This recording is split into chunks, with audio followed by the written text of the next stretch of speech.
নমস্কাৰ, আপুনি চাই আছে আসাম এক্সপ্ৰেছ 24 ষ্টুডিঅ'ত মই গৌৰাংগ বৰা। আজি আমি বিশ্লেষণৰ মজিয়াত আলোকপাত কৰিব ওলাইছোঁ এটা বিশেষ বিষয়। হয়, নতুন প্ৰজন্মই সমাজৰ প্ৰতি জাতিৰ প্ৰতি দায়বদ্ধতা কিমান, এই বিষয়টো লৈ আজি আমি এই বিশ্লেষণৰ মজিয়াত কিছু আলোকপাত কৰিম। আমাৰ মাজত উপস্থিত আছে দুগৰাকীকৈ নতুন প্ৰজন্ম। মই চিনাকি কৰি দিবলৈ আছোঁ আপোনালোকৰ ওচৰত। এয়া নগাঁও মহাবিদ্যালয়ৰ ছাত্ৰ শিৱৰঞ্জন বৰুৱা আৰু এয়া গৱেষক ছাত্ৰ হিৰণ্য বৰা। মই দুয়োকে স্বাগতম জনাইছোঁ। আচলতে দুয়োগৰাকী নতুন প্ৰজন্মৰ প্ৰতিনিধি, দুয়োগৰাকী নতুন প্ৰজন্ম প্ৰতিনিধি আৰু সমাজৰ প্ৰতি তেওঁলোকে বিভিন্ন সময়ত কাম কৰি আহিছে। এয়া হিৰণ্য বৰাই হওক বা শিৱৰঞ্জন বৰুৱাই নহওক কিয়, মই দুয়োগৰাকীলৈ এটাই প্ৰশ্ন পোনপটীয়া যে নতুন প্ৰজন্ম হিচাপে সমাজখনৰ প্ৰতি জাতিটোৰ প্ৰতি দায়বদ্ধতা কিমান। মই প্ৰথমে শিৱ তোমাৰ ওচৰলৈ আহিব বিচাৰিছোঁ। কি আচলতে দায়বদ্ধতা কিমান তোমাৰ? পোনপ্ৰথমে আপোনালোকৰ চেনেলৰ জৰিয়তে মই আপোনালোক প্ৰত্যেকজনলৈ ধন্যবাদ জ্ঞাপন কৰিছোঁ যে মোক আজি এই সুবিধা দিয়াৰ কাৰণে। এতিয়া যি আমাৰ মূল আলোচ্য বিষয় যে নৱপ্ৰজন্মৰ সমাজৰ প্ৰতি দায়বদ্ধতা কিমান। প্ৰথম কথা, নৱপ্ৰজন্মই সমাজৰ প্ৰতি দায়বদ্ধতাৰ আগত মই এটা কথা ক'বলৈ আগবাঢ়িম যে স্বামী বিবেকানন্দই কৈছিলে এখন সমাজ এটা জাতিৰ কিন্তু মূল ঘাই শিপাডাল বা মূল ৰাজহাড়ডাল কিন্তু যুৱ প্ৰজন্ম। কাৰণ আজিৰ যুৱ প্ৰজন্ম আজিৰ নাগৰিক। তেনেস্থলত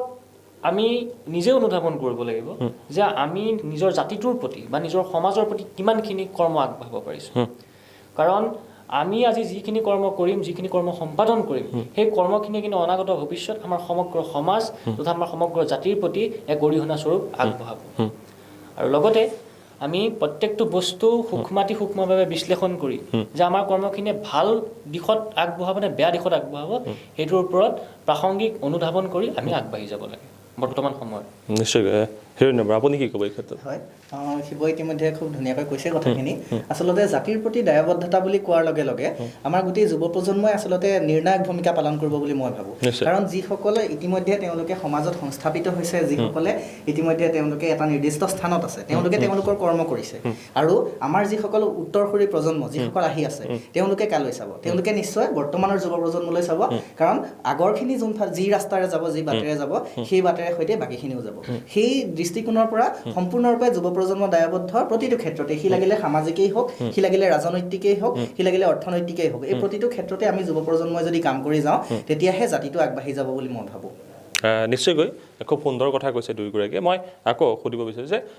নতুন প্ৰজন্ম, বহুতে প্ৰশ্ন উত্থাপন কৰে যে নতুন প্ৰজন্মৰ সমাজৰ প্ৰতি বা জাতিৰ প্ৰতি দায়বদ্ধতা নাই। তেওঁলোক বহু সময়ত উচ্ছৃংখল হৈছে, তেওঁলোক ছ'চিয়েল মিডিয়াত বেছি ফেচবুক বা হোৱাটছআপ এনেকুৱা ইণ্টাৰনেটৰ মাজত তেওঁলোক সীমাবদ্ধতা থাকে। এইটো কিমানটো গ্ৰহণযোগ্য আচলতে? নাই, আপুনি কোৱা কথাটোক লৈ পেলাই সেই অভিযোগ প্ৰায় উত্থাপিত হয় যে নৱপ্ৰজন্ম বা যুৱ প্ৰজন্ম জাতিটোৰ প্ৰতি দায়বদ্ধ নহয়। তেওঁলোক আচলতে এখন মানে ছ'চিয়েল মিডিয়াৰ এখন পৃথিৱী তেওঁলোকে গঢ়ি লৈছে, সেই পৃথিৱীখনত তেওঁলোকে থাকে। কিন্তু মই এই কথাটোৰ বিষয়ে ক'ব বিচাৰোঁ যে আপুনি চাব যে সময়ৰ যিটো ব্যৱধান, সেই সময়ৰ ব্যৱধানে এইটো কৰিছে। আজিৰ পৰা যদি আমি 10 বছৰ পিছলৈ চাওঁ, তেতিয়াহ'লে এই আজিৰ যিটো পৰিৱেশ সেইটো নাছিলে। ছ'চিয়েল মিডিয়াৰ যিটো পৰিৱেশ সেইটো আজিৰ পৰা 10 বছৰলৈ আগত নাছিলে। কিন্তু বৰ্তমান যদি চাই, সমগ্ৰ বিশ্বখনেই গোলকীকৰণৰ প্ৰভাৱত সেই ধৰণৰ এটা ব্যৱস্থালৈ গুচি গৈছে। গতিকে তেওঁলোকক আমি পোনপটীয়াভাৱে যে আপোনালোক ছ'চিয়েল মিডিয়াত আবদ্ধ থাকি আপুনি সময় অতিবাহিত কৰিছে, যুৱ প্ৰজন্ম সম্পূৰ্ণ দায়বদ্ধ নহয়, তেওঁলোক দায়িত্ব জ্ঞানহীন, তেনেধৰণৰ এটা অভিযোগ প্ৰায় উত্থাপন কৰা হয়। কিন্তু মই ভাবোঁ যে সেই অভিযোগটো এক ভুৱা অভিযোগ। আচলতে আপুনি চাব, সমাজৰ প্ৰতিটো ক্ষেত্ৰতে যেতিয়াই সমাজক প্ৰয়োজন হৈছে, প্ৰতিটো ক্ষেত্ৰতে যুৱ প্ৰজন্ম আগবাঢ়ি আহিছে। অতীতত আগবাঢ়ি আহিছিলে, বৰ্তমান আগবাঢ়ি আহিছে, আৰু মই ভাবোঁ যে ভৱিষ্যতেও যেতিয়াই দেশে হওক জাতিয়ে হওক আহ্বান জনাব, যুৱ প্ৰজন্ম কিন্তু আগবাঢ়ি আহিব আৰু সমাজৰ দায়বদ্ধতা তেওঁলোকে সদায় ল'ব। নিশ্চয়কৈ। আপুনি কি ক'ব আচলতে? মোৰ এই ক্ষেত্ৰত আমাৰ সহযোগী সতীৰ্থৰ লগত মোৰ অলপ মত বিৰোধ আছে। প্ৰথম কথাটো হৈছে কি, আমি বৰ্তমান সময়ত আমাৰ যুৱ প্ৰজন্ম উচ্ছৃংখল হৈছে। তাৰ কিন্তু মূল কাৰণটো হৈছে যে পাশ্চাত্য সংস্কৃতি। মই কোৱা নাই যে পাশ্চাত্য সংস্কৃতি বেয়া বুলি, কিন্তু আমি যেতিয়ালৈকে নিজৰ বস্তুখিনি ধুনীয়াকৈ পালন কৰি থাকিম, তেতিয়ালৈকে আমাৰ সংস্কৃতি সমগ্ৰ বিশ্বত প্ৰতিস্থাপিত হ'ব। কিন্তু যদি আমি নিজৰখিনি এৰি বেলেগৰখিনি ল'বলৈ যাওঁ, নিশ্চিতভাৱে এইটো আমাৰ কাৰণে অত্যন্ত বিষবাস্প হ'ব। উদাহৰণস্বৰূপে মই এটা কথা কওঁ, কেইদিনমানৰ আগত যেতিয়া বহাগ বিহু হৈছিল, তেতিয়া গুৱাহাটীৰ চিটি মলত এটা ডেক'ৰেশ্যন কৰা আছিলে জাপি দি ধুনীয়া। তো তেনেস্থলত মই দেখা মতে তাতে আমাৰ যুৱ প্ৰজন্মৰ মানুহবিলাকতো খুব গৈ থাকে মঞ্চলৈ তো তেতিয়া মলত যাওঁতে তেওঁলোকে ডেক'ৰেশ্যনটোৰ লগত যিমানখিনি ফটো উঠিব লাগিছিলে সিমানখিনি উঠা নাই মানে ডেক'ৰেশ্যনটোক লৈ পেলাই মনত যে ভাৱ যে অসমীয়াৰ এটা জাপি সংস্কৃতিটো ইয়াত প্ৰতিষ্ঠিত হৈছে তাৰ লগত কোনো ধৰণৰ তেওঁলোকৰ মনত মই যিমান দেখিছোঁ ছ'চিয়েল মিডিয়াত তেওঁলোকৰ ইমানটা তাৰ লগত কোনো ধৰণৰ সম্পৰ্কটো মই দেখা নাই কিন্তু এই যোনটো খ্ৰীষ্টমাছ গ'ল মই কোনো ধৰ্মকো বেয়া বুলি কোৱা নাই কিন্তু নিশ্চিতভাৱে খ্ৰীষ্টমাছ যোনটো সংস্কৃতি সেইটো পাশ্চাত্য সংস্কৃতিৰ পৰা আহিছে তো তেওঁলোকে তাত গৈ ফটো উঠিছে তেওঁলোকে তাত গৈ সেই বস্তুখিনি তেওঁ আনন্দ লৈছে কিন্তু সেইটো আনন্দটো আমি বিহুৰ সেই ডেক'ৰেশ্যনতো ল'ব পাৰিলোহেঁতেন তো ইয়াৰ মূল কাৰণটো হৈছে কি আমি পাশ্চাত্য সংস্কৃতিক আঁকোৱালি লৈছোঁ খুব গুৰুত্বপূৰ্ণ কথা এটা কৈছে আপুনি দ্বিতীয়তে আৰু এটা কথা যে বৰ্তমান আমি ছ'চিয়েল মিডিয়াৰ যুগত জড়িত হৈ আছোঁ তো আমি ছ'চিয়েল মিডিয়াৰ জৰিয়তে আমাৰ সংস্কৃতি সমগ্ৰ বিশ্বত দেখাব পাৰোঁ উদাহৰণস্বৰূপে যদি কোৱা যায় মই দুটা উদাহৰণ দিম এটা হৈছে আমি দাক্ষিণাত্য অঞ্চলৰ মই দেখিছোঁ বিভিন্ন ধৰণৰ কুলদীপ এম পাই বুলি এজন ব্যক্তি আছে যিজন ব্যক্তি আমাৰ পৌৰাণিক যোনসমূহ সংস্কৃত গান সেইসমূহ গান সৰু সৰু ল'ৰা ছোৱালীৰ জৰিয়তে গোৱাই সমগ্ৰ বিশ্বত সেইখিনি প্ৰতিস্থাপিত কৰিছে আৰু তেওঁলোকৰ ইউটিউবত তেওঁলোকৰ অত্যন্ত লাইক কমেণ্ট লগতে ছাবস্ক্ৰাইবাৰো আছে কিন্তু সেইটো যদি আমি কৰিব পাৰোঁ আমাৰ সত্ৰীয়া নৃত্য আমাৰ বিহু নৃত্য আমাৰ বড়ো নৃত্য আমাৰ সমগ্ৰ জনজাতীয় নৃত্যসমূহ যদি প্ৰস্থাপিত কৰিব পাৰোঁ সমগ্ৰ বিশ্বৰ দৰবাৰত নিশ্চিতভাৱে আমি ক'ব পাৰিম যে যুৱ প্ৰজন্মই সেইখিনি সময়ত নেতৃত্ব বহন কৰিব নিশ্চয়কৈ খুব ধুনীয়া গুৰুত্বপূৰ্ণ এটা কথা কৈছে অৱশ্যে তেখেতে কিন্তু মই এইখিনিতে ক'ব বিচাৰোঁ যে হয় আপুনি কোৱা কথাটো আমিও লক্ষ্য কৰিছোঁ যে খ্ৰীষ্টমাছৰ সময়ত তেওঁলোকে সেই খ্ৰীষ্টমাছৰ প্ৰতি যিটো আকৰ্ষণ সেই আকৰ্ষণ ক'ৰবাত বিহুৰ ক্ষেত্ৰত বা ক'ৰবাত আমাৰ নিজৰ সংস্কৃতিৰ ক্ষেত্ৰত কমি গৈছে কিন্তু এই ক্ষেত্ৰত মই ক'ব বিচাৰোঁ যে আমি আচলতে যিহেতু আমি যদি পোনপটীয়াকৈ চাওঁ যে তেওঁলোকক আমি দোষাৰোপ কৰা এটা দৃষ্টিভংগীৰে চাওঁ তেতিয়াহ'লে নিশ্চয় আমি তেনেকৈ দেখিম কিন্তু আপুনি যদি চাই আমাৰ বিহু সংস্কৃতি আজিও যদি জীয়াই আছে মই মঞ্চ বিহুৰ উদ্ভণ্ডালিটোৰ কথা ক'বলৈ নাযাওঁ আপুনি কোৱা কথাটোত মই একমত যে যুৱ প্ৰজন্ম হয় তেওঁলোক বিপথে পৰিচালিত হৈছে নোহোৱা নহয় কিন্তু তাৰ মাজতো এনে বহুত মানুহ আছে যিসকলে কিন্তু আমাৰ জাতিটোৰ কাৰণে আমাৰ বিশেষকৈ আমাৰ সংস্কৃতিটোৰ কাৰণে কাম কৰি গৈছে আৰু তেখেতে পাশ্চাত্য সংস্কৃতিৰ কথা উত্থাপন কৰিছে এইখিনিতে মই ক'ব বিচাৰোঁ সংস্কৃতি এক নিৰৱধি প্ৰক্ৰিয়া এখন নদীৰ দৰে বুৱতী নদীৰ দৰে সংস্কৃতি গৈ থাকে আৰু সেই দৃষ্টিকোণৰ পৰা কিন্তু আমি সংস্কৃতিৰ যিটো সংমিশ্ৰণ তাক আমি বাধা দিব নোৱাৰোঁ অতীজৰে পৰা যি সংস্কৃতিৰ সংমিশ্ৰণ সি চলি আহিছে আৰু সি চলি থাকিব সি অনন্ত কাললৈ চলি থাকিব কিন্তু মাত্ৰ এটাই কথা যে আমি আমাৰ সংস্কৃতিটো ধৰি ৰাখি লৈ যেতিয়া সংস্কৃতিক সমন্বয়ৰ কাৰণে আমি কাম কৰিম তেতিয়া নিশ্চিতভাৱে জাতিটো আগবাঢ়ি যাব আৰু এই ক্ষেত্ৰত অৱশ্যে যুৱ প্ৰজন্মই বহুখিনি কাম কৰিছে অৱশ্যে মই তেখেতৰ কথাত ক'ব বিচাৰোঁ যে যোৱাবাৰ সৰস্বতী পূজাত যিখিনি হৈ গৈছিলে যে পাশ্চাত্য সংস্কৃতিৰ অন্ধ অনুকৰণৰ ফলত আমাৰ যি কেইবাগৰাকীও যুৱতীয়ে তেওঁলোকে এটা মানে অশ্লীল বুলি কৈছোঁ মই অশ্লীল তেওঁলোকে যি সাজ পোছাক পৰিধাৰণ কৰিছে সেয়া আমাৰ সংস্কৃতিয়ে কোনো কাৰণত অলপতেতো ৰাসক লৈ এটা বিতৰ্ক হৈ গৈছে ৰাসৰ যি আমাৰ যি সুন্দৰ সেই শংকৰী যুগৰ যি সংস্কৃতি তাৰ সেই প্ৰতিভূস্বৰূপ শংকৰী যুগৰ সংস্কৃতিৰ প্ৰতিভূস্বৰূপ বা তাৰ পূৰ্বৰে পৰা আমাৰ অসমীয়া সমাজত প্ৰচলিত যি লোকনৃত্য এই লোকনৃত্যৰ পৰম্পৰাটোত আধুনিকীকৰণৰ জৰিয়তে তেওঁলোকে যি এটা আচলতে এটা অভব্য আচৰণ মোৰ ভাষাৰে কৈছোঁ যে সেই অভব্য আচৰণ তেনেকুৱা এক আচৰণ কৰিছে সেই ধৰণৰ আচৰণ কোনো কাৰণত গ্ৰহণযোগ্য নহয় কিন্তু তথাপি আপুনি চাব যে আজিও কিন্তু আমাৰ যুৱ প্ৰজন্ম সম্পূৰ্ণৰূপে তাক আমাৰ নিজৰ সংস্কৃতি পৰিত্যাগ কৰা নাই তেওঁলোকে আমাৰ যি পাটৰ চাদৰ মেখেলা আমাৰ নাৰীয়ে আজিও পৰিধাৰণ কৰি আছে বা আমাৰ পুৰুষে কিন্তু আজিও সম্পূৰ্ণৰূপে তাক আমাৰ নিজৰ পুৰুষৰ যি সাজ কাপোৰ তাক পৰিধান কৰা নাই আৰু তেখেতক মই আৰু এটা কথা সোঁৱৰাই দিব বিচাৰোঁ তেওঁ নিশ্চয় দেখিছে যে বিভিন্ন ধৰণৰ অনুষ্ঠানবিলাকত আপুনি চাবচোন আজিকালি যুৱ প্ৰজন্মৰ মাজত আমাৰ যি জনজাতীয় সংস্কৃতি অসমীয়া সংস্কৃতি বুলি ক'লে জনজাতীয় সংস্কৃতি মূল হৈ পৰে আপুনি চাব যে ডিঙিত লৈ থকা আৰনাইখনৰ পৰা আৰম্ভ কৰি মিচিঙৰ চোলাটোলৈকে সকলো ধৰণৰ জনগোষ্ঠীয় সংস্কৃতি কিন্তু তেওঁলোকে আদৰি লৈছে সি কেৱল ফেশ্বন হিচাপে নহয় যদিও তেওঁলোকে ফেশ্বন হিচাপে লৈছে তাত ক'বলৈ নাই কিন্তু তথাপি কিন্তু এই সংস্কৃতিটো আগবঢ়াই নিয়াত কিন্তু যথেষ্ট গুৰুত্বপূৰ্ণ ভূমিকা পালন কৰিছে নাই নিশ্চয়কৈ একাংশ নতুন প্ৰজন্ম যেনেকৈ আপোনালোকে নতুন প্ৰজন্মৰ প্ৰতিনিধি আপোনালোকে যেনেকৈ সমাজৰ প্ৰতি দায়বদ্ধতা আপোনালোকে বজাই ৰাখিছে যেনেকৈ একাংশই নতুন প্ৰজন্মৰ সমাজৰ প্ৰতি দায়বদ্ধতাক বজাই ৰাখিছে সেয়া সংস্কৃতিৰ ক্ষেত্ৰতে হওক বা ৰাজনৈতিক ক্ষেত্ৰতে হয় কিন্তু একাংশই আচলতে সংস্কৃতিক বিকৃতকৰণৰ কিন্তু প্ৰক্ৰিয়া এটা আৰম্ভ হৈছে কিন্তু নিশ্চয় কিন্তু আমি স্বীকাৰ কৰিব লাগিব কিন্তু সকলোৱে কাৰণ ৰাসক লৈ যদি বিতৰ্ক হৈ গৈছে ইয়াৰ আগতে বিহুৰ কথা তেখেতে যিটো কৈছে বিভিন্ন সময়ত অসমীয়া সংস্কৃতি বুলি ক'লে বিহু অহাৰ লগে লগে এটা বিতৰ্ক সৃষ্টি হয় কিন্তু প্ৰতি বছৰ গতিকে ৰাসক লৈ এটা প্ৰতিক্ৰিয়া সৃষ্টি হৈছে গতিকে এই ক্ষেত্ৰত আচলতে ভুলটো কাৰ আচলতে আমি নিজেই বিশেষকৈ ছ'চিয়েল মিডিয়া আমি বেছি ব্যৱহাৰ কৰাৰ কাৰণে আচলতে এইটো প্ৰচাৰ হৈছে নেকি বা যিহেতুকে যে ৰাসৰ এটা ভিডিঅ' যিহেতু আমি দেখিছিলোঁ মাজতে সেইটো ছ'চিয়েল মিডিয়াৰ যোগেদি কিন্তু ভাইৰেল হৈছে কিন্তু এই ক্ষেত্ৰত নতুন প্ৰজন্মৰ যে সচেতন হোৱাৰ অভাৱ নেকি ক'ৰবাত কি কয় প্ৰথম কথাটো হৈছে কি এম.এন. শ্ৰীনিবাস মহীশূৰ নৰসিংহেশ্বৰ শ্ৰীনিবাস এজন বিখ্যাত সমাজতত্ত্ববিদ আছিলে ভাৰতবৰ্ষৰ তেওঁ কৈছিলে যে আমি যদি সংস্কৃতি এটা সংস্কৃতিৰ লগত এটা সংস্কৃতিৰ যদি সানমিহলি কৰোঁ কোনো ধৰণৰ বিধি নোহোৱাকৈ নিশ্চিতভাৱে সেই সংস্কৃতি দুয়োটাই বিকৃত কৰিব এতিয়া যিটো ৰাসৰ কথা আহিছে আমাৰ ৰাসক কোৱা হয় কামজয় এইটো নামে কেশৱৰ কেলি অৰ্থাৎ যোনে নিজৰ কামনা বাসনা নিজৰ সমগ্ৰ ইন্দ্ৰিয়ভোগ পৰিহাৰ কৰি ৰাস কৰে তেওঁ হৈছে সেইটো হৈছে কেশৱৰ মূল ৰাস তেনেস্থলত প্ৰথম কথা ইয়াৰ বাবে দায়ী নৱপ্ৰজন্ম বুলি এটা সময়ত ক'ব পৰা যাব এটা স্থিতিলৈকে ক'ব পৰা যাব কিন্তু তাৰ আগত আমি ক'ব লাগিব যিসকল আমাৰ অগ্ৰজ যোনে আমাক পথটো দেখাই দিছে তেওঁলোকৰো বহুত ক্ষেত্ৰত ভুল আছে কাৰণ তেওঁলোকে এটা সুপৰিচ্ছন্ন ৰূপত যদি সেই বস্তুটো আমাক দিলেহেঁতেন আমি যদি সেইটো আমি পালোহেঁতেন নিশ্চিতভাৱে আমি সেইটো সুন্দৰ ৰূপত পৰিবহণ কৰিব পাৰিলোহেঁতেন কিন্তু তেওঁ যিহেতু কৈছে এটা কথা যে সময়ৰ লগে লগে সংস্কৃতিৰ পৰিৱৰ্তন হয় এইটো এটা শাশ্বত চিৰন্তন প্ৰক্ৰিয়া কিন্তু এই প্ৰক্ৰিয়াটো যাতে আমি উঠি বাঢ়ি নাযাওঁ সেইটো প্ৰত্যেকজন লোকে নিশ্চিতভাৱে আমি এইটো অনুধাৱন কৰিব লাগিব আৰু লগতে ৰাসটো আমাৰ প্ৰাণ ৰাসত যি ধৰণে মই যিমান জানো মই মাজুলীৰ ৰাসো চাইছোঁ তো মাজুলীৰ ৰাসত দেখিছোঁ যে এটা ধুনীয়া অৱস্থাত গোটেই কামখিনি হয় ধুনীয়াকৈ তেওঁলোকৰ পোচাক পৰিচ্ছন্ন ধুনীয়া হয় কিন্তু আজিৰ ডেটত দেখিছোঁ কি আমাৰ ৰাসৰ যিসমূহ পোচাকসমূহতো অলপ বেলেগ ধৰণৰ কোনোবাই পাগুৰি মাৰে কোনোবাই বিভিন্ন ধৰণৰ খালী গাৰে হয় আচলতে ৰাসৰ মূল আমাৰ অসমীয়া ৰাসৰ আমাৰ যোনটো শ্ৰীমন্ত শংকৰদেৱৰ সত্ৰীয়া পৰম্পৰা যোনটো ৰাস তাত তেনেকুৱা ধৰণৰ পোচাক পৰিচ্ছদৰ কোনো বৰ্ণনা নাই কিন্তু সেই হেতুকে আমি তাৰ কাৰণে আমি যিসকল আমাৰ একদম গাঁৱলীয়া অঞ্চল বা যিসকল আমি ধৰি লওক যোনে সংস্কৃতিটো ৰক্ষা কৰি আছে তেওঁলোকৰ ওচৰত গৈ আমি জানিব লাগিব বুজিব লাগিব তাৰপিছত সেইটো সংস্কৃতি আমি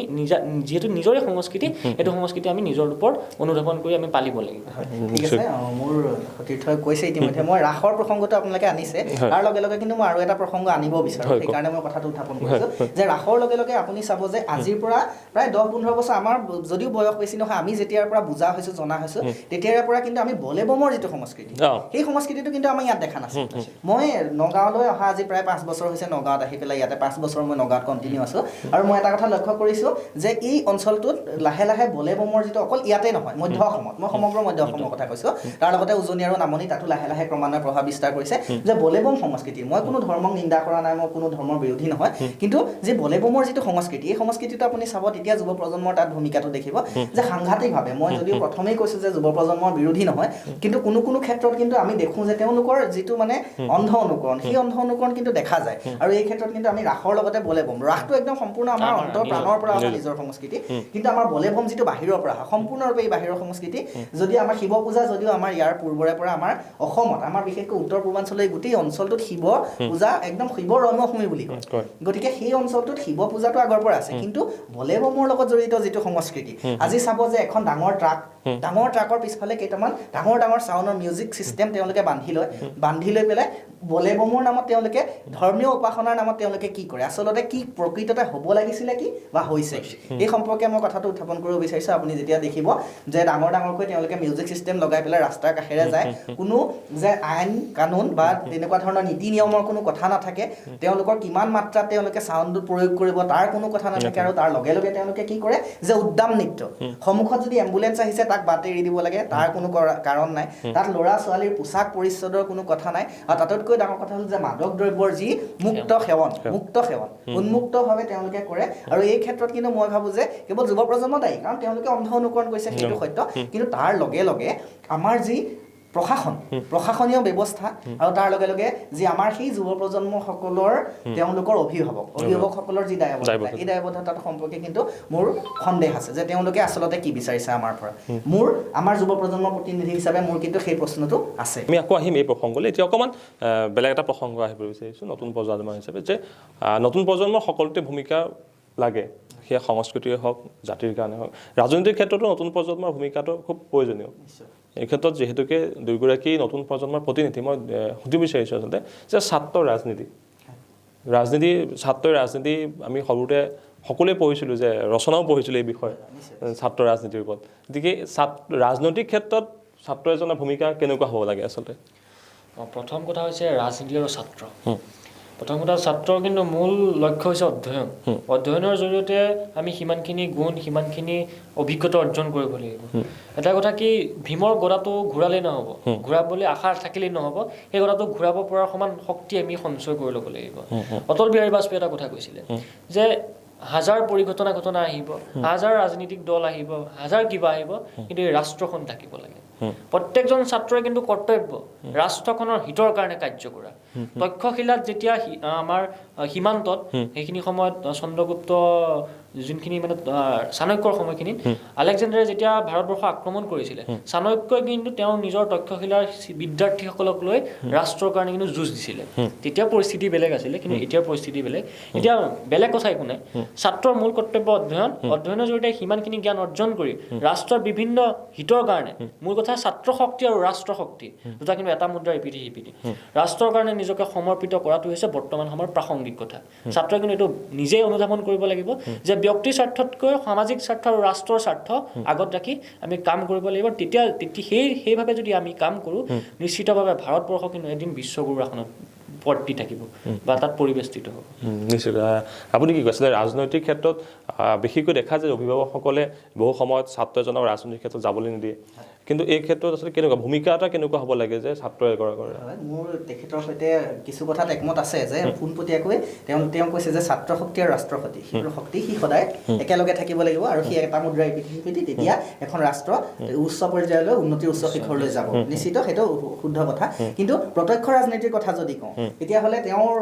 মত মই সুধিব বিচাৰিম, কিন্তু তাৰ পূৰ্বতে মোৰ মত মই প্ৰকাশ কৰিব বিচাৰিছোঁ যে প্ৰত্যক্ষ ৰাজনীতিৰ ক্ষেত্ৰত ছাত্ৰ আৰু ৰাজনীতি, আপুনি যিটো মূল প্ৰসংগ উত্থাপন কৰিছিলে সেই বিষয়ত ক'ব বিচাৰোঁ যে প্ৰত্যক্ষ ৰাজনীতি আৰু ছাত্ৰ যদিও ছাত্ৰাৱস্থাত অৰ্থাৎ স্কুল বা কলেজ পৰ্যায়ত তেওঁলোকে ভোট গ্ৰহণৰ প্ৰথম পৰ্যায় হায়াৰ ছেকেণ্ডেৰী পৰ্যায়লৈকে তেওঁলোকে ভোটদানৰ ক্ষমতা নাথাকে, কিন্তু তাৰ পাছত যেতিয়াই তেওঁলোকে কলেজ পৰ্যায় পায়গৈ বা বিশ্ববিদ্যালয় পৰ্যায়লৈ যেতিয়া তেওঁলোক যায়, তেতিয়া তেওঁলোকে ভোটদানৰ ক্ষমতা থাকে। আৰু মই ভাবোঁ যে এখন দেশৰ, যিহেতু আমি প্ৰায়ে ওলাই কৰোঁ যে ৰাজনৈতিক দিশটো, আপুনি চাব যে এখন দেশৰ আচলতে ৰাজনৈতিক ব্যৱস্থাটো গঢ় লয় আচলতে স্কুলৰ চাৰি বেৰৰ মাজতে। আপুনি চাব যে সেই স্কুলৰ বা সেই বিদ্যায়তনিক ক্ষেত্ৰখনৰ চাৰি বেৰৰ মাজত ছাত্ৰজনে সামাজিক, ৰাজনৈতিক, অৰ্থনৈতিক সেই সাংস্কৃতিক শিক্ষা কেনেকৈ লাভ কৰিছে, এই গোটেই বস্তুটোৱে কিন্তু ভৱিষ্যতে গৈ পেলাই ৰাজনৈতিক ক্ষেত্ৰখনত প্ৰভাৱিত কৰে। আৰু আপুনি চাব যে আপুনি যিটো প্ৰসংগ কৈছিলে যে অভিভাৱকসকলে ছাত্ৰসকলক পোনপটীয়া ৰাজনীতিত নামিবলৈ নিদিয়ে, এই প্ৰসংগটো আটাইতকৈ গুৰুত্বপূৰ্ণ এটা বিষয় যে অভিভাৱকসকলে প্ৰায়ে কয় যে তেওঁলোকৰ ল'ৰা ইঞ্জিনিয়াৰ কৰাৰ সপোন দেখে, তেওঁলোকৰ ল'ৰাক ডক্টৰ কৰোৱাৰ সপোন দেখে, বা তেওঁলোকৰ ল'ৰাক অন্যান্য প্ৰফেশ্যনত যোৱাৰ, এগৰাকী প্ৰফেচাৰ বা অন্যান্য প্ৰফেশ্যনত যোৱাৰ সপোন দেখে, কিন্তু কোনো অভিভাৱকে, মোৰ যিটো দৃষ্টিভংগী, আজিলৈকে হয়তো কোনো মাক দেউতাকে চিন্তা কৰা নাই যে মোৰ ল'ৰা এজন ৰাজনৈতিক নেতা হওক। কিন্তু মই ভাবোঁ এইটো দুখৰ বিষয়। কিয়? কাৰণ এই দুখৰ বিষয় বুলি মই এইকাৰণেই কৈছোঁ, কাৰণ আপুনি চাব IAS হওক, APS হওক, যিমান ধৰণৰ বৃত্তি আছে, সকলোবিলাক বৃত্তিক মই সন্মান কৰোঁ। তেওঁলোক নহ'লে দেশখন পৰিচালিত নহয়, কিন্তু তেওঁলোকৰ লগতে যিসকলে ৰাজনৈতিক আসনখনত বহে, সি লাগিলে প্ৰধানমন্ত্ৰীয়ে হওক, মুখ্যমন্ত্ৰীয়ে হওক বা বিধায়কেই হওক বা অন্যান্য ৰাজনৈতিক যিকেইখন আসন, ৰাজনৈতিক আসন, যিহেতু আমাৰ ভাৰতবৰ্ষ এখন গণতান্ত্ৰিক ৰাষ্ট্ৰ, গতিকে গণতান্ত্ৰিক ৰাষ্ট্ৰ হোৱাৰ বাবে তেওঁলোকে আমাৰ গণতান্ত্ৰিক পদ্ধতিটো আমি মানি চলিব লাগিব, আৰু সেই ক্ষেত্ৰত গণতান্ত্ৰিক মূল ভূমিকাটো কিন্তু পালন কৰি থাকে আমাৰ বিধানসভা, লোকসভা বা অন্যান্য এই সংসদ কেইখনে। গতিকে এই সংসদ কেইখনৰ যিকেইখন মানে আসনৰ অধিকাৰী হ'ব, যিকেইজন ব্যক্তি হ'ব, তেওঁলোক যদি আমাৰ ছাত্ৰ সমাজৰ পৰা ওলাই যাব আৰু তেওঁলোকক যদি প্ৰথমতেই শিক্ষিত কৰি লোৱা হয় সেই সম্পৰ্কে যে দেশখন পৰিচালনা কৰিবলৈ হ'লে কেৱল IPS ACS অফিচাৰ কেইজনমানেই পৰিচালনা কৰিব নোৱাৰে, মূল সূতাটো কিন্তু ৰাজনৈতিক ক্ষেত্ৰখনৰ লগত জড়িত হৈ থাকে। আমি তাক মানো বা নামানো, সেই দিশৰ পৰা ছাত্ৰসকলক যেতিয়া আমি একদম পুলিৰে পৰাই তেওঁলোকক যেতিয়া আমি আৰম্ভ কৰিম, তাক তেওঁলোকক সেই ধৰণৰ শিক্ষাৰ পৰ্যায়লৈ লৈ যাম যে তেওঁলোকে ৰাজনৈতিক দায়িত্বটো ল'ব পাৰে, তেতিয়া আপুনি দেখিব যে আজিৰ যিটো পৰ্যায় হৈছে যে ৰাজনীতি ক্ষেত্ৰখনে সম্পূৰ্ণৰূপে আপুনি প্ৰশাসনিকেই চাওক বা অৰ্থনৈতিক চাওক বা বাকী সকলো ক্ষেত্ৰত আগ্ৰাসী ভূমিকা পালন কৰে, তেওঁলোকে নিজৰ মতে চলাব বিচাৰে। কিন্তু যেতিয়া শিক্ষিত মানুহ তাত বহিব, এই আসন কেইখনত মুখ্যমন্ত্ৰী আসন বা প্ৰধানমন্ত্ৰী আসনেই নহয়, বাকী সকলো ক্ষেত্ৰত একদম গাঁও পঞ্চায়তলৈকে মই কৈছোঁ, সকলোতে যেতিয়া শিক্ষিত মানুহ বহিব, দায়বদ্ধ জাতিটোৰ প্ৰতি মানুহ বহিব, সেই মানুহ আহিব লাগিব ছাত্ৰ সমাজৰ পৰা। আৰু যেতিয়ালৈকে আমাৰ সমাজত সেই ধৰণৰ এটা পৰিৱেশ আমি গঢ়ি নতুলো বা আমাৰ উত্তৰসূৰী প্ৰজন্মক আমি সেই ধৰণে শিক্ষিত কৰি নতুলিম, ৰাজনৈতিক ক্ষেত্ৰখন কিন্তু কোনো কাৰণত ভাল নহয়। নিশ্চয়কৈ আমি ৰাজনৈতিক ক্ষেত্ৰতো দেখা যায় যে নতুন প্ৰজন্মৰ ভূমিকা লওক, কাৰণ লাগে আমাৰ নতুন প্ৰজন্মই ৰাজনৈতিক ক্ষেত্ৰত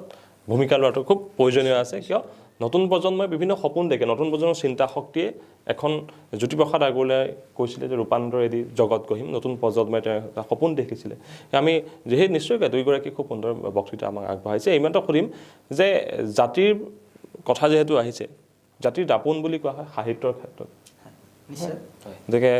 এটা জাতিৰ দাপোন সাহিত্য গতিকে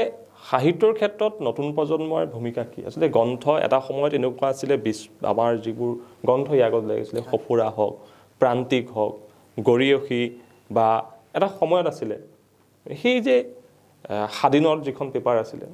সেইবোৰ লাহে লাহে কিন্তু মাদকতাটো কমি আহিছে মই এইটো কোৱা নাই যে পাঠকৰ সংখ্যাটো কমিছে মাদকতা একেই আছে পাঠকৰ সংখ্যাটো কমি আহিছে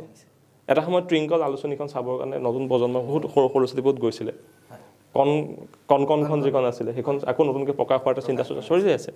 গতিকে এই যে সাহিত্যৰ ক্ষেত্ৰত নতুন প্ৰজন্মৰ ভূমিকাটো আচলতে কিয় সাহিত্যৰ প্ৰতি ইমান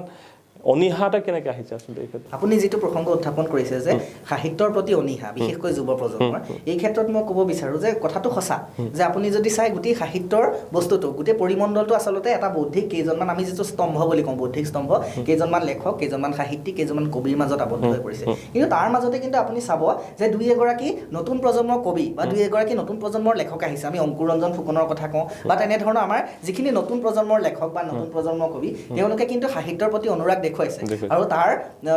মানে সুন্দৰ এটা নিদৰ্শন আপুনি কেইদিনমান আগতে দেখিব যে অংকুৰ ৰঞ্জন ফুকনৰ যিখন হ্ৰস্বত নামৰ কবিতা পুথি এই কবিতা পুথিখনে কিন্তু আপোনাৰ বঁটা পাবলৈ সক্ষম হৈছে আৰু তাৰ লগে লগে আমি অন্যান্য ক্ষেত্ৰখনত দেখিম যে সাহিত্যৰ প্ৰতি অনুৰাগ বাঢ়িছে কিন্তু এই ক্ষেত্ৰত আলোচনীসমূহৰ ভূমিকাটো কিন্তু খুবেই গুৰুত্বপূৰ্ণ আপুনি যদি চাই আমাৰ বৌদ্ধিক মহলটোক সচেতন কৰি ৰখা আমাৰ বৌদ্ধিক মহলটোক আচলতে ধৈৰ্যবহন কৰি ৰখা যিকেইখন আলোচনী প্ৰান্তিকেই হওক গৰিয়সেই হওক প্ৰকাশেই হওক বা অন্যান্য সাতসৰীয়ে হওক যিকেইখন আলোচনী আছে আপুনি এটা কথা লক্ষ্য কৰিব মই তেওঁলোকক দোষাৰোপ কৰিব বিচৰা নাই কিন্তু তেওঁলোকৰ মাজৰ যিকেইজন লেখকে আচলতে প্ৰান্তিকত লিখে গৰিয়সীত লিখে তেওঁলোকৰ লেখাও আচলতে গুণসম্পন্ন হ'ব লাগিব সেইটো একদম নিশ্চিত সেইটো শুদ্ধ কথা তথাপি কিন্তু তাত কেইজনমান নিৰ্দিষ্ট লেখকৰ এটা পৰিমণ্ডল তেওঁলোকে গঢ়ি আছে এক পৰিকাঠামোৰ মাজত তেওঁলোক আছে আৰু তেওঁলোকে তাকেই তেওঁলোকৰ লেখাবিলাকে প্ৰকাশ কৰি আমাৰ সাহিত্যৰ ক্ষেত্ৰখনত তেওঁলোকে আগবঢ়াই নিম বুলি ভাবিছে কিন্তু এই ক্ষেত্ৰত মই ভাবোঁ যে আলোচনীসমূহৰ ভূমিকা কিন্তু গুৰুত্বপূৰ্ণ হোৱা উচিত তেওঁলোকে যদি বিচাৰে যে যুৱ প্ৰজন্মৰ মাজৰ পৰা তেওঁলোকে প্ৰতিনিধি নিৰ্বাচন কৰি তেওঁলোকে তেনেধৰণে যদি গোটেই বস্তুটো সাহিত্যৰ ক্ষেত্ৰখন আগুৱাই নিব বিচাৰে তেওঁলোকে কিন্তু সেই ক্ষেত্ৰত যদি প্ৰথম ভূমিকা লয় মই ভাবোঁ যে যুৱ প্ৰজন্ম নিশ্চিতভাৱে আগবাঢ়ি আহিব নিশ্চয়কৈ মই তোমাৰ কাষলৈ আহিব বিচাৰিছোঁ আচলতে যে যিহেতুকে নতুন প্ৰজন্ম মই কৈছোঁ যে কিছু সংখ্যকে দেই সকলো নহয় অনীহা আহিছে এই ক্ষেত্ৰত এখন মহাবিদ্যালয়ৰ কিন্তু ভূমিকা বহুত উল্লেখনীয় যে এনেকুৱা কিবা আমি ভাবিব পাৰোঁ নেকি যে এখন মহাবিদ্যালয়ত যে তেওঁলোকক আকৰ্ষিত কৰিবৰ কাৰণে কেনেধৰণৰ পৰিকল্পনা কিবা ল'ব পাৰি নেকি তোমাৰ পৰামৰ্শ এটা হ'ব পাৰে নেকি নিশ্চিতভাৱে এটা কথা কি মোৰ লিখা মেলাবোৰ যেতিয়া মই এখন বগা কাগজত কলমেদি লিখা এটা লেখা বা এটা প্ৰবন্ধ যেতিয়া ছপা আখৰেৰে এখন পেপাৰত ওলায় মোৰ মনত এটা অনাবিল আনন্দ সেই আনন্দটো অত্যন্ত বেলেগ অনুভূতি আৰু হয়তো প্ৰত্যেকজন লিখা মেলা কৰা প্ৰত্যেকজন ব্যক্তিৰ সেইটো আনন্দ আছে তেনেস্থলত আমি কি কৰিব পাৰোঁ আমাৰ বা বিভিন্ন ধৰণৰ মহাবিদ্যালয়ত এবছৰৰ মূৰত এখন আলোচনী ওলায় এবছৰৰ ডিউৰেশ্যনটো বাঢ়ি যায় 1.5 বছৰ হয় তেনেস্থলত ল'ৰা ছোৱালীখিনি নিজৰ লিখাখিনি পাবলৈ উচপিচাই থাকে তাকে নকৰি যদি আমি নিজাকৈ যদি এটা ব্যৱস্থা লওঁ বা কৰ্তৃপক্ষ বা ছাত্ৰ একতা সভাই যদি এটা ব্যৱস্থা লয় যে ধৰি লওক মাহেকীয়া এখন পত্ৰ ছাত্ৰ পত্ৰ বা যুৱ সংবাদ বুলি বা তেওঁলোকে নিজে ইনিচিয়েটিভ লৈ পেলাই যদি নিজে এক পৰিকল্পনা লৈ যদি ছাত্ৰ ছাত্ৰীৰ পৰা বিভিন্ন ধৰণৰ বিভিন্ন বিষয়ৰ পৰা লেখা লৈ তেওঁলোকে যদি বিভিন্ন আমাৰ আপুনি যিটো কৈছে প্ৰান্তিক সফুৰা বাৰু হেৰি মানে যোনখিনি কিশোৰৰ কাৰণে চলি থকা হৈছে 12-18 তো তেনেকুৱা ধৰণৰ যদি আলোচনীত দিয়া যায় নিশ্চিতভাৱে তেওঁলোকে লিখিবলৈ অনুপ্ৰেৰণ আৰু লগতে এটা কথা কি হ'ব প্ৰথম কথা এতিয়া লিখাটো বাৰু লিখি যাব তেওঁলোকৰ নিজে সেইখিনি কৰি মেলি ধুনীয়াকৈ তেওঁলোকৰ মনতো আনন্দ আহিব কিন্তু পঢ়াৰ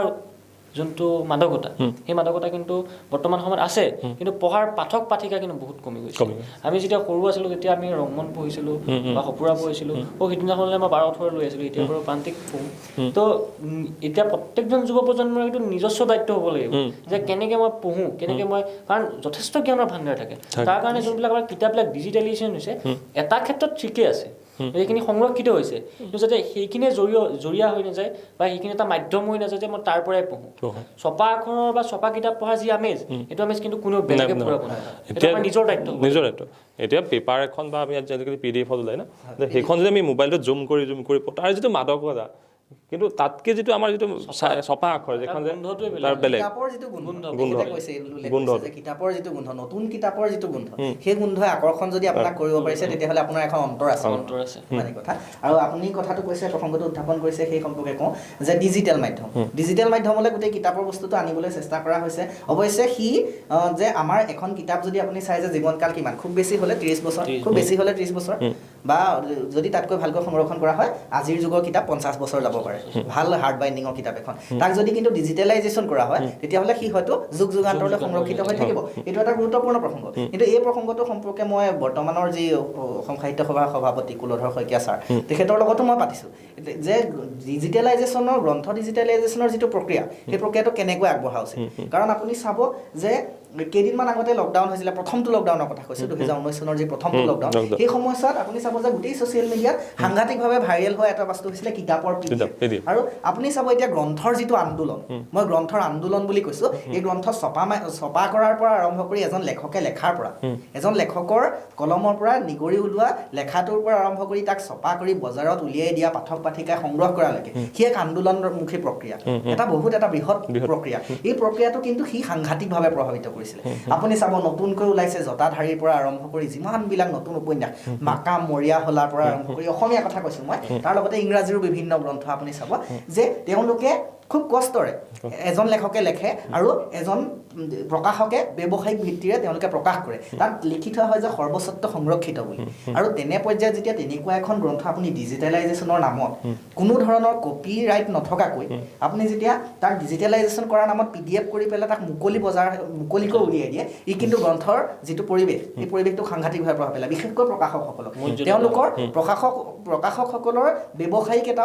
লাভালাভ থাকিব লাগিব কাৰণ গ্ৰন্থত জীয়াই ৰখাৰ লগতে প্ৰকাশকসকলে ছাপা কৰিলে গ্ৰন্থখন তেওঁলোকো জীয়াই থাকিব লাগিব তেওঁলোকৰ এটা পৰিয়াল তেওঁলোকৰ লগতে প্ৰায় 300-400 পৰিয়াল এটা গ্ৰন্থ উদ্যোগৰ লগত জড়িত হৈ থাকে এখন প্ৰকাশন পৰিষদৰ লগত জড়িত হৈ থাকে সেই দিশৰ পৰা কিন্তু গ্ৰন্থৰ ডিজিটেলাইজেশ্যন প্ৰক্ৰিয়াটো খুব সাংঘাতিক এটা চিন্তিত হ'বলগীয়া প্ৰক্ৰিয়া আৰু সেই ক্ষেত্ৰত মই যেতিয়া কুলধৰ শইকীয়া ছাৰৰ লগত কথা পাতিছিলোঁ অৱশ্যে তেওঁ এটা পৰামৰ্শ দিছিলে যে অসম সাহিত্য সভাই ইনিচিয়েটিভ লৈছে গ্ৰন্থ ডিজিটেলাইজেশ্যনৰ কিন্তু সেইটো তেওঁলোকে ষ্টেপ ৱাইজত যে 50 বছৰৰ আগৰ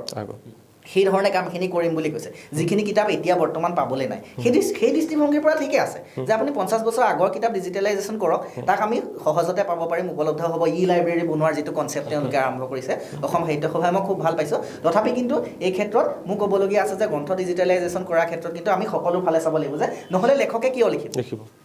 কাৰণ তেওঁলোকে এখন গ্ৰন্থ লিখাৰ লগে লগে তেওঁলোকৰ হয়তো কিবা এটা মাননি পায় আপুনি ৰঞ্জু হাজৰিকালৈ চাওক ওৰেটো জীৱন তেওঁ গ্ৰন্থ লিখিয়ে তেওঁ চলি আছে বাকী বুদ্ধিজীৱীসকলে হয়তো তেওঁলোকে বেলেগ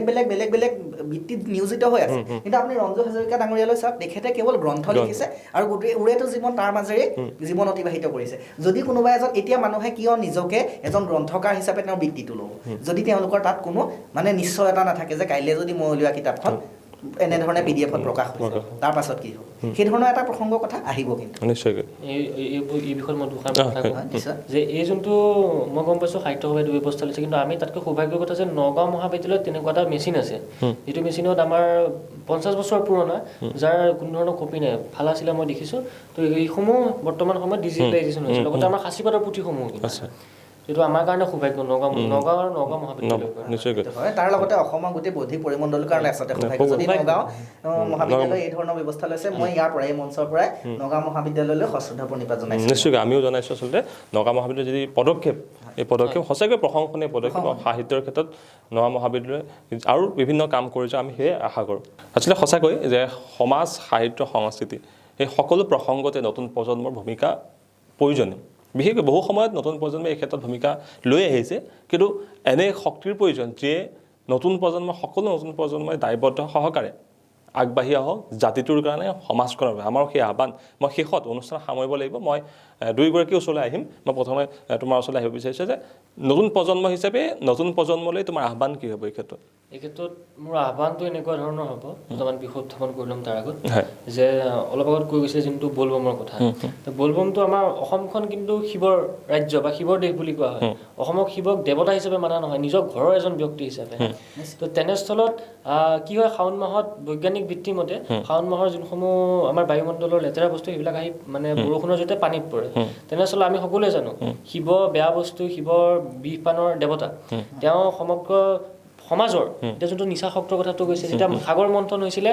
বিষ ৰূপে ভাঙৰ উৎপত্তি হৈছিলে, তেওঁ সেই বিষ পান কৰি পেলাই সমগ্ৰ সমাজক বচাইছিলে। ঠিক তেনেদৰে সেইটো পিছৰ কালত ভাং হিচাপে চিহ্নিত কৰা হ'ল। কিন্তু আমাৰ সেইখিনিতে ভুল হ'ল যে আমি সংস্কৃতিটো বুজি নাপালোঁ।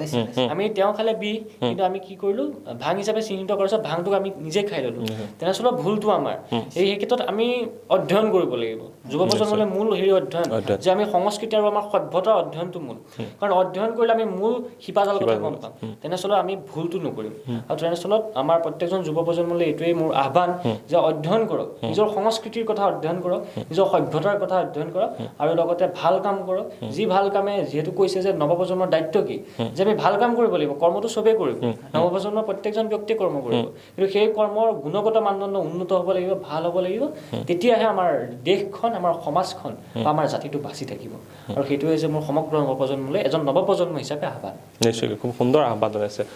আপুনি কি ক'ব? ঠিক আছে, তেখেতে ইতিমধ্যে কৈছে যে আমি আমাৰ সংস্কৃতি চিনি পাব লাগিব। কাৰণ এটা যিটো জাতিয়ে আচলতে নিজৰ ইতিহাস নাজানে, সেই জাতি কিন্তু ইতিহাসত এদিন বিলীন হৈ যায়। আৰু সেই দৃষ্টিভংগীৰ পৰা আমাৰ নৱপ্ৰজন্মই আমাৰ ইতিহাস অধ্যয়ন কৰাটো অত্যন্ত প্ৰয়োজনীয়। আমি কেৱল আমাৰ ৰাজপথত গৈ পেলাই চিঞৰিলেই নহ'ব যে আমি লাচিতৰ দেশৰ সেনানী, আমি মূলা গাভৰুৰ দেশৰ সেনানী, বা আমি কনকলতাৰ দেশৰ জীয়ৰী, আমি সেয়া চিঞৰিলেই নহ'ব। প্ৰকৃততে লাচিত, মূলা গাভৰু, তেওঁলোকৰ যি বলিদান, সেই বলিদানৰ